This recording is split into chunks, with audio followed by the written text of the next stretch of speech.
కోపాలు చాలండి శ్రీమతి గారు, కొంచెం కూలవ్వండి మేడం గారు.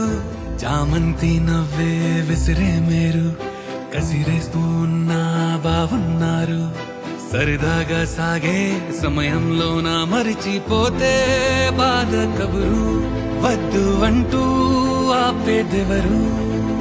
కోపాలు చాలండి శ్రీమతి గారు, కొంచెం కూలవ్వండి మేడం గారు.